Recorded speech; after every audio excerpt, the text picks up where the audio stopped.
Hey friends, so today I'm going to tell you another story about being trans.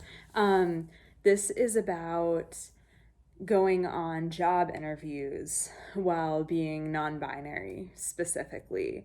And I just want to put a disclaimer out there that obviously this is my experience and someone with a different body than me might have a different experience in an interview. For example, trans people of color might have a different experience than me, who's white and non-binary. Someone who's assigned male at birth might have a different experience than me being assigned female at birth. So, with that out of the way, I'll just get into it. I went to a job fair to try to get a job as an English teacher. And it was interesting. It was really interesting. It took me several days to prepare. I marked like 9 schools that I wanted to interview with, and I wrote cover letters for each one. I made my resume, and to be fair, my resume was a little bit different than I think people would be used to. Same with the cover letters, because the whole thing that I do as a teacher is because I'm a dancer. I try to bring movement into the classroom, which some schools were really interested in, and some schools were not, let me tell you.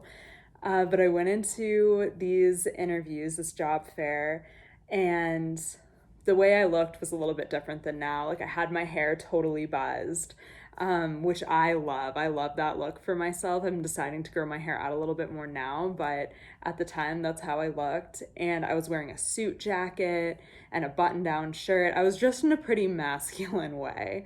Um, I was really proud of myself. My pronouns were on my resume, which are they, them, theirs. And I was going to hand that out to everyone, and I was really excited.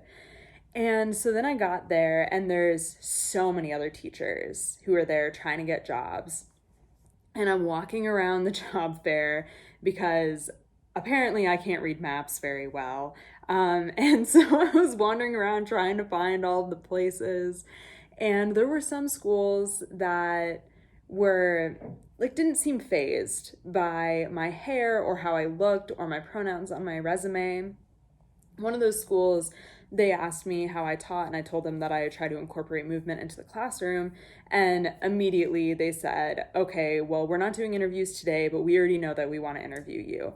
And I was like, great. And so I wrote that one off. That was amazing. And then my first interview at a school went pretty well. I felt like I was doing the nervous talking thing, but they ended up calling me for another interview where I taught a class at their school as well. So those were the less interesting ones. So I did have interviews that did go well. And then there were other interviews where it was very clear that my gender identity was a problem for people. There, there was one person I went up to, and he was like dressed in a suit, bow tie, dark suit jacket, and he was standing in front of this board, and it was very clearly that it was a very traditional school, very focused on the classics.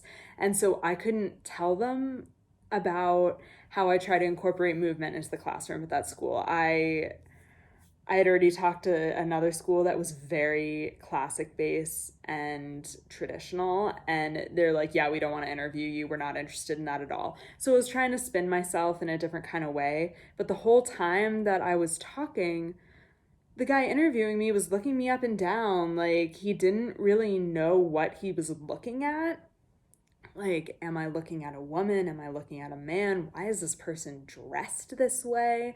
And so it was a very uncomfortable conversation because it didn't feel like he wanted to talk to me at all. Just as soon as he saw me, he wanted nothing to do with me. So that conversation was very short.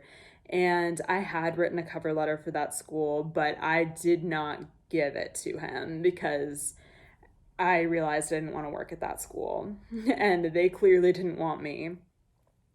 And then there was another one that was a little bit strange.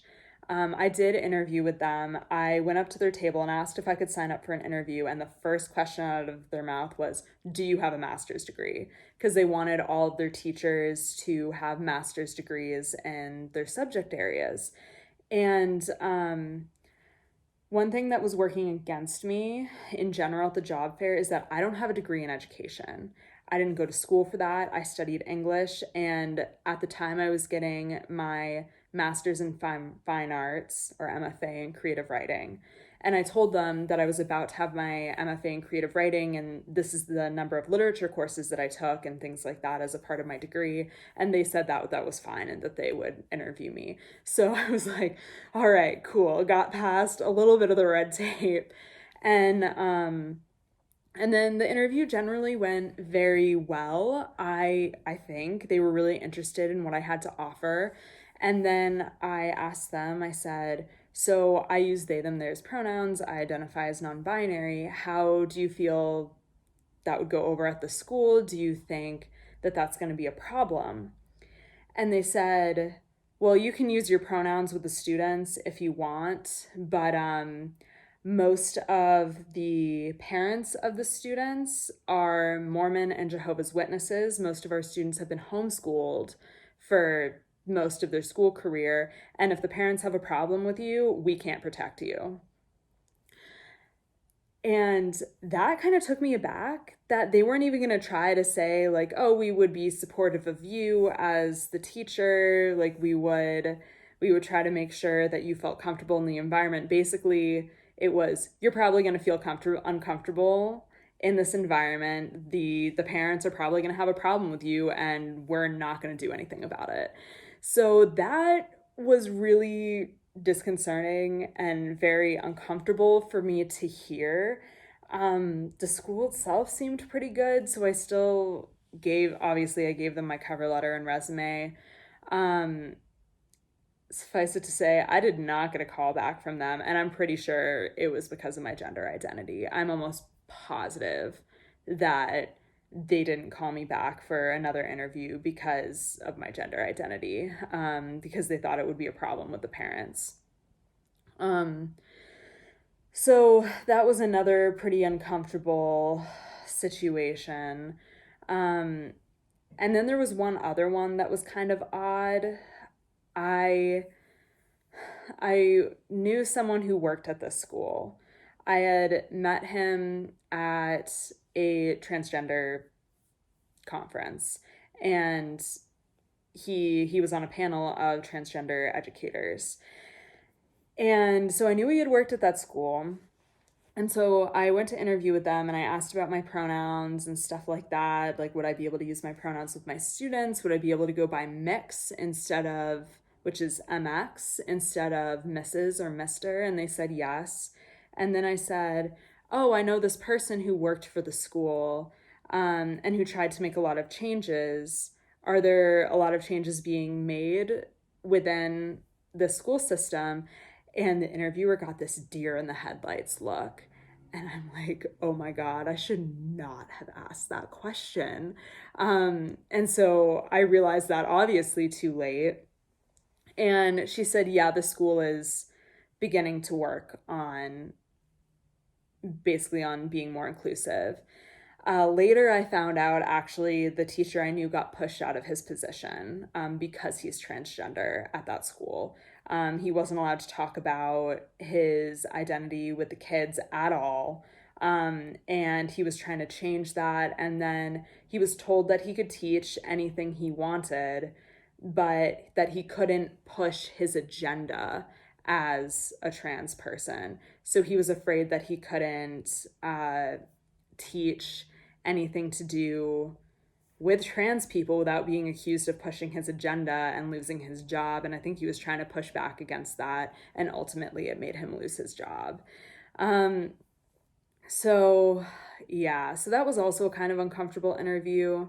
And I had a few other good interviews, and I was brought to the schools for a couple, and I didn't end up getting any of those jobs. And do I think I didn't get those jobs because I'm transgender? Not necessarily. I think were a few where I did not get callbacks, and I didn't get second interviews because I'm transgender. One with the school who has a lot of the Mormon parents, and then the school that seemed to want nothing to do with me. Obviously, those two for sure. Maybe the school where the interviewer gave me the deer in the headlights looks as well. Um, but I had a lot going against me too in those interviews. There were a lot of very qualified people who'd been teaching for years looking for jobs. And I don't have an education degree. I had teaching experience at the college level, but I'd never taught high school. And so I think that was working against me. Um, yeah, and I also didn't have a teaching portfolio. The next time I interviewed for for teaching jobs, there were only two that I interviewed for, but it was mid-year. I did take my pronouns off my resume and decided I didn't want to mention it in the interview because it just seemed like it always made the interviewers uncomfortable, and I didn't I needed a job, basically. I needed a job and I needed to figure it out. And I need to figure out my financial situation. So I went to two interviewers and I got both of those jobs. But the other difference was that I had a teaching portfolio at this point, and both people interviewing me commented on how organized it was, and they looked through at the student work and everything. So I think the teaching portfolio was actually what pushed me over the edge in terms of choosing me over other candidates. Also, that time I was looking for jobs mid-year. And it's very different and much less competitive in a lot of ways to look for jobs mid-year because there just aren't as many teachers looking, and they're really looking to fill the positions as soon as possible because often it means that a teacher has left or they think they're getting new students, so they need a new teacher. And so there's less time to fill the position. Whereas when I went to the job fair, that job fair was in March or April, um and they were hiring for the next school year, so they had plenty of time to pick candidates for teachers that they wanted. So I hope that this was an informative video about what it's like to interview when you're a non-binary teacher, or just a non-binary person. I don't know how other interviewers or interviews work necessarily for other kinds of jobs. I've mostly only interviewed for teaching positions, but I hope you enjoyed this video. Like, share, subscribe, hit the notification bell, and I'll see y'all soon.